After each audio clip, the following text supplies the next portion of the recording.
vibrations only. Tell your homies to tell your homies I got the love if they feeling lonely. I'm feeling good, got my crystals on me. Of course, y'all don't even know about the courts. Y'all don't even know about the force. I'm about to knock down the door, then come manifest me some more. Y'all feel like it. Hey hatchlings, it's Dragon Feather and welcome back to the channel, and on today's episode we will be discussing shadow work. For those of you guys who are unaware, each month I will have a poll on the community section of my channel where you, the hatchlings, can vote for whatever video topic you want this month, and I'm sorry that this video for October is a little bit late, but it's because I was moving, so now that I'm in my new space and place, I wanted to get this video to you as fast as I can. For shadow work, we're going to discuss the basics of it, what it's used for, how to practice it, and why it's important. What is shadow work? Shadow work is the act of working with your shadow. Oh wow, I would have never guessed. Basically what that means is getting in touch with the darkness within you, because whenever we close our eyes we can see those shadows, and sometimes it can be scary. Sometimes, you know, many of us avoid this practice. We don't like talking about ourselves, we don't like talking about the shadow qualities we have, and we most certainly don't like sharing it with anyone else. I'm not saying you have to share your shadow with anyone. I'm just saying it's important to know your shadow, to embrace your shadow, so that you may be more balanced in the long run. When we choose to ignore our shadow selves and ignore our shadow qualities that may be considered negative or dark or shadow-like, we kind of ignore a part of who we are and we truly forget what's important for us. And so that's why in this video I wanted to share with you guys the importance of shadow work, and especially from the practice that I practice, which is a left-handed path known as the Draconic Path. Shadow work is key.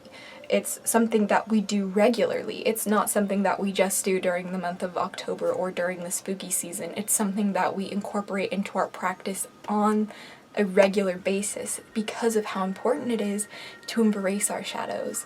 And sometimes the only way you're truly going to change and heal from an experience is if you look the shadow in the face, grab it by the horns, and give it a hug anyway, and love it anyway, because it's those darker parts of ourselves that are often forgotten and left behind. And that's why I want to encourage you all to try some shadow work for yourselves, because it is the most powerful thing you can do for yourself as an individual, in my opinion. You know, it's one of the most powerful things you can do. And so that's why I am very excited that it was the voted topic for this month. So now that we know a little bit about what shadow work is, let's talk about why it's so important. Doing shadow work can be done in many different ways, of course. The underlying reason why we do shadow work is simply to understand the darkness within us, to embrace the darkness and shadow within us, and to identify what are our shadow qualities and where our shadows may come from, so we may be more balanced as an individual. We won't really know the depth of who we are until we identify and talk to and work with and embrace our shadow. And it is not an easy process, and I am not trying to downplay it or glorify it or anything. All I'm trying to tell you is that it will be difficult. Shadow work is paved with a road of uncertainty. You never know what you're going to uncover, which is why it's so important to do it even more, because if you uncover something about yourself that you otherwise would have, you know, gone your whole life without knowing, then you're missing out on a huge part of your life, in my opinion, and in my practice. And that's why I wanted to encourage you guys to really take a deeper look at shadow work and to really understand how you feel about it. And the importance of it is to balance ourselves. You know, we cannot have the light, the love, the wonderful rainbows and unicorns unless we take the time to look at the darkness, the shadows, the trauma, the horrors of what we've experienced, because as a human being, you're not going to get through this life without experiencing some shitty things. Like, it's just a part of the game, you know what I'm saying? It's a part of the experience. And so when we do shadow work, we can really identify those things that have happened to us, that we may have done or was done unto us, that have changed us. You know, some of these things change you, and it's important to remember that just because something may have changed you because of how dark and horrible it was doesn't make you less than. It doesn't make you weak, and it doesn't make you a bad person. It's really important to remember that no matter who you are, you will have your fair share of shit. Love you, but it's true. That is truly the purpose of shadow work, and the importance of shadow work is to not only identify your shadows, but to love and embrace them, as well as balance ourselves with our light and with our darkness, because we have both within us, and it's a dance, you know, to keep it in balance. And same is true for everything in life. You know, everything in life is governed by this polarity. And while it can be polarizing, it's important to remember it is a spectrum. And it's not just darkness and light. There's all in between with the shadows and with the rays of light, I should say. But for this episode, really, truly, seriously, think about the things that you don't want to think about, because that's what shadow work is for. And like I said, many of us in today's age, we're all about love and light. We're all about white magic and how you can use your magic for healing and prosperity and happiness and love and all these wonderful things. And while it's incredible to use magic in a way like this, and while it's incredible to be in a place like this, to be a positive person, to be a force of light, and to be, you know, one of those inspirations in our world, it's also important for you to identify the shadows and the darkness within you so your light may shine brighter. Because light cannot be had without darkness, and darkness cannot be had without light, and thus making shadow work a balancing act.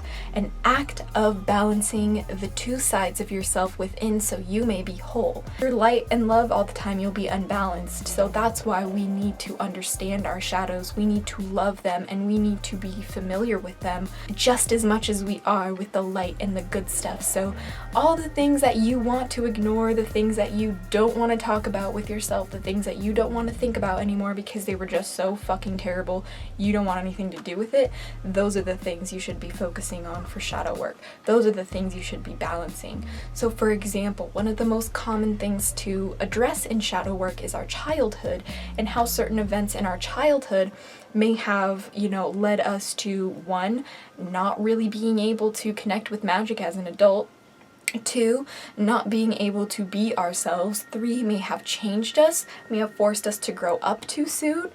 Perhaps we had a loss, a very close person to us pass away when we were young. Maybe we lost our parents. You know, maybe we were abused as a kid. Maybe we were sexually molested. You know, all of these horrible things can happen to you, and some of them have happened to you, and that's okay. And it's important to remember that because these things have happened, even if you have done shitty things, maybe they are unspeakable, just because of those things occurring doesn't make you worthless. It doesn't make you nothing. It doesn't make you undesirable or, you know, not valuable or a piece of shit. It doesn't make you any of those things. What makes you those things are your actions now. So if you take the actions to address what happened to you in the past, then you are going to be a better, more well-rounded and balanced person moving forward, thus balancing the darkness and the light within you. It's very important to do this, because if you do not do this, then who are you? You know, that's kind of how I feel. And that's why I feel like shadow work is so important no matter what path you follow. Even if you follow like Wicca, for example, or if you follow a path that really truly focuses only on love and light. Perhaps you're even a Christian, you know what I'm saying? Like, Jesus is your homie. Like, shadow work is still important for you. And I think no matter who you are, if you are a human in general, shadow work should be a part of your daily practices to love yourself. Shadow work is an act of self-love, and that's why I think it's so important to talk about and encourage and open a discussion for. In this day and age, we really need to focus on loving ourselves and transforming our personal realities before we try and help the world become a better place. You have to make yourself a better place before you can make anything else a better place, and I feel like shadow work is the perfect place to start doing that. So how do you do shadow work now that we've talked it up so much? Shadow work can be done in any way, shape, or form. You can even create your own way of doing it. Most common ways to do so is meditation, particularly in a pitch black dark room. This is how I prefer to do shadow work because I feel my shadows are more easily seen in darkness. Makes sense, right? I like to sit myself in a pitch black dark room, no sound, no light, minimal noises, like literally trying to minimize everything of my physical senses and just be and look within and truly try and find something. Sometimes when I do shadow work, I'll have like a goal for the shadow work. So for example, childhood trauma will be like the goal, or for example, losing this loved one would be the goal for this shadow work session, I guess. Meditation is a very common way to do so and is one of my favorite ways to do so. You can also do shadow work via divination, and this is like doing a spread, seeing what you need to focus on. Oh, focus on me. Hello. Hello. Can you see me, camera? I don't think homie can see me. It's really important to focus. Yes, camera, we need you to focus. We need you to focus on the things that hurt the most, and it's important to remember that shadow work is a gradual journey. Like, you're not just gonna, one day, like, sit down and work out all your shadows and one day you're fine, you're golden. Like, it's a lifelong journey, and it's important to remember that it is a lifelong journey. I'm gonna hold this candle so I don't go out of focus. Some more uncommon methods to shadow work. You could even submerge yourself in a lake. This is one of my favorite things to do because being submerged in water is a way to truly submerge yourself within yourself, and it muffles your senses. Unless you're wearing goggles, you pretty much have to close your eyes, so it's harder to hear things underwater. You can't really speak underwater. All you feel is the water surrounding you, and you can't really smell anything underwater or you'll die. I don't want to breathe in that water. Submerging yourself in water, perhaps a bath, is a great way to do so. You can even do a release ritual or a shadow work ritual where you cast a circle and summon your shadows to talk. You can do scrying. For example, I like to do shadow work using a black scrying mirror or gazing into a flame, and this is a fun way to do shadow work because it allows you to use your senses instead of taking your senses away. Some people get anxiety from taking your senses away. For example, some people don't like to be in the dark, but the whole point of shadow work is so you are not afraid of the dark, my friend. So you might be a little nervous at first, and trust me, it's not going to be the easiest thing, but it is something that is so unbelievably necessary that I highly recommend you do it and you give it a try, and maybe give it like 30 days, you know what I'm saying? Speaking of 30 days, one of the leaders in the Hatchling clan, her name is Moondancer, has created a video series called 30 Days of Shadow, and we were exploring this in the Hatchling clan during the month of October, but we really want to encourage you guys to take this 30 Days of Shadow challenge. No matter where you are in life, no matter what time of year it is, no matter what day it is, no matter where you're at, things like that, and really use this exercise to identify the shadows within you and to actively practice the shadow work. So if you guys are interested in seeing her 30 Days of Shadow, I will leave the playlist linked at the end of this video.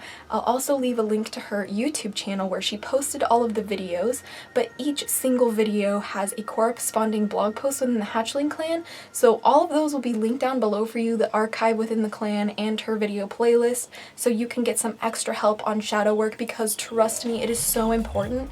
You guys, like, it is so necessary, and she walks you through 30 different things for you to try in order to, get in touch with your shadow. Understand what shadow work is all about and work with your shadow and embrace it and love your shadow so you may be balanced and so you may be whole. So that's why I wanted to let you guys know about it, because I will be taking the journey as well. I absolutely love all the work that Moondancer has put into this 30 Days of Shadow, and she did it pretty much all by herself, so please go show her some support and go give it a look, because it is incredible, and she is so sweet and so kind and such a huge help in the Hatchling clan. So please go show her your love and support if you're interested in getting more in touch with your shadow. After you've done some shadow work, you can incorporate this into your daily practice. For me, not daily practice, but like in a regular practice. For me, I like to do shadow work every dark moon. Some people call the dark moon the new moon. I really don't see it that way. When there's no moon in the sky, to me, that is the dark moon. When there is the tiniest little sliver of the moon in the sky, that to me is the new moon.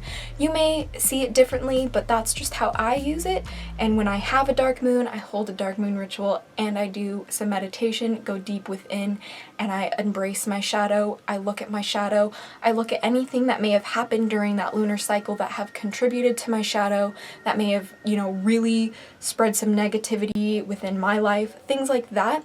And I really like to try and keep it actively working on it, because I don't want to just ignore my shadow or do shadow work a few times and then whatever, I'm amazing. Like, that's not how it works.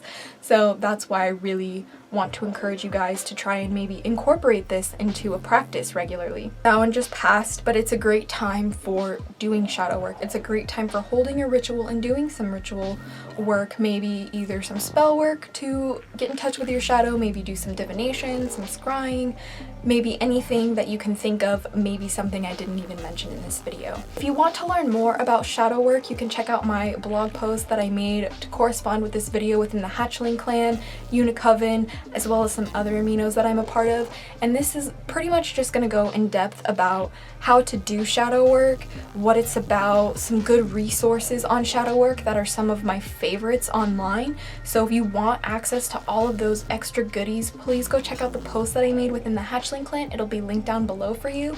And I am so very grateful that you guys voted for this topic. It is one of the most important things to talk about in my opinion, and I just truly hope that this video may have helped you. If you have any questions about shadow work, you're more than welcome to leave a comment down below, or you're more than welcome to join the conversation and discussion within the Hatchling clan in our shadow work chat room run by Moondancer. I will also leave that link down below for you if you're interested. Like I said, don't forget to check out Moondancer's 30 Days of Shadow if you really want a hardcore workout with your shadow, especially if you've never done it before. This can be a great way to jump into shadow work, and for those of you guys who may be well seasoned pros, it's a great way to truly get more in touch with your shadow than you already are. I wanted to give a special thank you to the channel's sponsors, Lagatha Scarlet and Royland Navarro, for your continued support in making these videos possible. I couldn't do it without you guys, and I'm so very grateful for your continued support. So if you want to be a sponsor, you can click the link down below to my Patreon page that will cover everything you need to know about becoming a channel sponsor. So thank you guys so much. Don't forget to go check out all the awesome goodies that I mentioned to further your shadow work studies. Please leave your questions and comments down below and let me know, and I'll get back to you as soon as I can. But until next time, stay geeky, stay cheeky, and stay freaky, little hatchlings. I totally blew out my candle, but that's cute. It's cool. We cool, we crazy. Don't stay too long in the shadows, but remember to love the ones inside you. Blessed be and bye, my friends.